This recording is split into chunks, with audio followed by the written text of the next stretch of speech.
Episode 1. Welcome to Havenbrook. It's been 16 years since I left Havenbrook.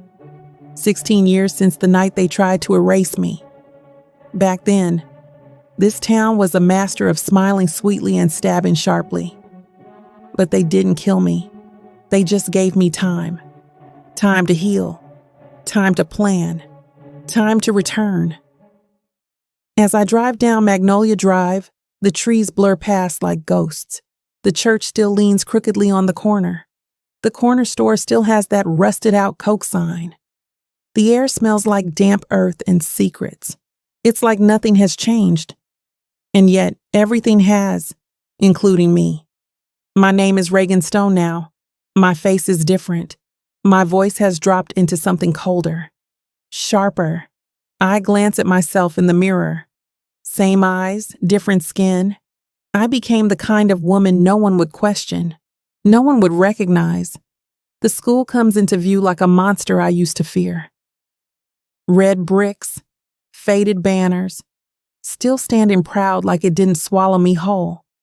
But I remember every inch, every hallway, and just beyond it, the shoreline where I got on that boat. The ocean never forgets. I pull into the staff parking lot and sit there for a moment, letting the engine hum while I breathe it all in. They think I'm gone, buried, forgotten, but I've been watching, and now I'm here. Welcome to Havenbrook. The front doors creak the same way they used to.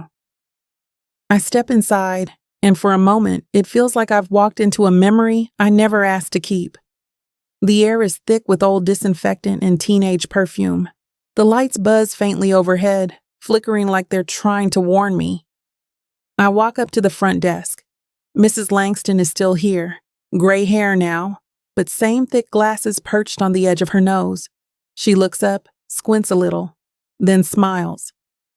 "You must be Ms. Stone, our new guidance counselor." Not a flicker of recognition. "Yes," I say with a gentle nod, offering the ID badge clipped to my blouse. First day. Reagan Stone. The name feels foreign in my hand, but safe on paper. "Welcome to Havenbrook," she says with that sweet, empty tone. "Let us know if you need anything." Before I can even respond, Principal Green bursts out of his office. Khakis, navy blazer, still rocking the same over-enthusiastic camp counselor energy. His handshake is too firm, his smile too wide. "We're just thrilled to have you here, Ms. Stone," he beams. "Let me give you the grand tour." I nod politely. Let him talk. Let him lead. He talks about traditions, about spirit weeks and pep rallies, and the new cafeteria renovation that ran over budget. I nod again, offering short responses. The words don't matter. I'm watching everything else. How the lockers haven't changed color. How the security cameras are now new and better placed. I take note of which teachers glance my way and which ones avoid my eyes. We pass the library, the guidance wing, the trophy case I once stood in front of while waiting for Tyler. The halls feel smaller now, like they're folding in on themselves. The memories come back in flashes. I keep my face still, expression neutral.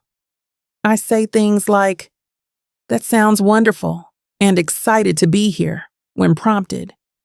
But inside, I'm counting steps, I'm tracking shadows. Because this isn't a tour, it's recon. And I'm not here to learn the layout. I'm here to dismantle everything they've built since the night they buried me. By the time the first bell rings, the school wakes up like something breathing.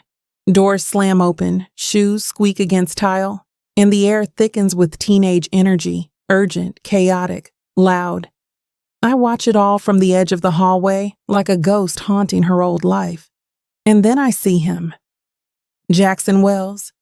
He's walking with two friends, laughing at something on his phone. He looked exactly like Kendra, so I can see how no one would question her. I've seen him in yearbook photos, but in person he's real. Still innocent, still caught in a web he doesn't even know exists. My office is tucked in the east wing, beside the library, quiet, tidy. I picked it on purpose. I unpack slowly, books on trauma, anxiety, recovery. A framed quote above my desk reads, "The past does not define you. What you do next does." Irony looks good in cursive. I open my file book. 3 names, 3 files. Blair Monroe Cole, Kendra Wells, Tyler Cole. I thumb through Blair's first, school board, local press photos, fake perfection. Her daughter is a student here now. Her name is Jace, and they also have a son who goes here as well. His name is Tyler, aka Jr. Next is Kendra. The file is thin, just enough to confirm she teaches yoga now, runs a blog about wellness. Her son's file is thicker. I pause when I find a photo tucked into the back. Jackson and Dante, father and son, smiling. The lie is living, breathing, cheering from the stands at football games and eating Sunday pancakes. Last is Tyler, now chief of police, community hero. I flip the final page and close the file slowly, like sealing a coffin. These files aren't information. They're targets, and I've waited long enough. It's easy, really. How quickly people dismiss what doesn't scream for attention. I nod, I smile, I ask polite questions, and behind my eyes I take mental inventory. Who talks to who? Who avoids eye contact? Who walks these halls like they own them? Blair's daughter struts by between classes, flanked by 2 other girls, glossy lips, loud laughs, short skirts. Confidence wrapped in entitlement. She doesn't know me, doesn't even glance in my direction. But I see her. Every inch of her is her mother. That cruel, hollow pride passed down like a family heirloom. Later, between periods, I spot Jackson again. He's alone this time, lingering near my office door. Not knocking, just hovering. He looks nervous. I don't move. I just let the silence hang between us, pretending to scroll through notes. He doesn't say anything. Eventually, he walks off. But I don't need words.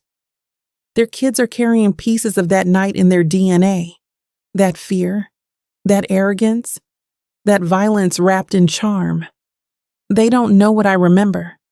But I remember everything. The school empties like it always did. One bell, then silence. Just the low hum of vending machines and the occasional locker left half shut. I wait until everyone's gone, until the halls are mine again. I walk slow. Each step feels heavier the deeper I go. I don't need a map. My feet remember the path. Past the gym. Left at the trophy case. Through the double doors where the light always flickered. The smell of chlorine from the pool mixes with old sweat and something else I've never been able to name. Then I'm there. The locker room door. I stare at it like it might open on its own. Like the ghosts inside might welcome me back with open arms. I push it open. The air is colder here. Still. Stagnant. I walk past the rows of metal benches, past the rows of lockers. I stop at the far end, 3rd stall from the right. My hand trembles as I grip the handle. I open it. Nothing inside but silence. I lift my hand slowly and let my fingers brush against the fabric of my blouse, right where the scar sits beneath. A raised sliver on my shoulder, a reminder they thought would fade.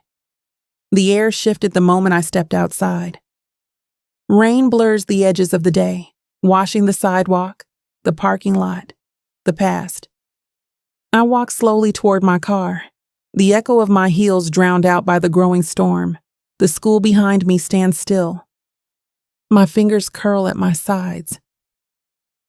Rage simmers under the surface. "Miss Stone?" I freeze. The voice cuts through the moment like a blade. I turn slowly, rain slipping down my cheek like tears I don't cry anymore. It's Jackson. His brows are pinched with uncertainty. "Do you work with athletes too? Like someone we can talk to?" I nod. letting silence stretch a beat longer than it should. That's what I'm here for. He shifts, nods, then walks off toward the lot, oblivious. I watch him go, my gaze locked, not on him, but through him. He has no idea who he is. I feel the shadows creeping, plotting on my soul. Darkness whispers secrets, they took its toll. Every scar reminds me of battles fought alone. Revenge is sweet, my heart turned to stone. I will always hate you for the pain you caused. In the shadows of the night, I bear the scars, but my spirit's ignited. Watch the flame grow tall. In the aftermath of love, you won't see me fall.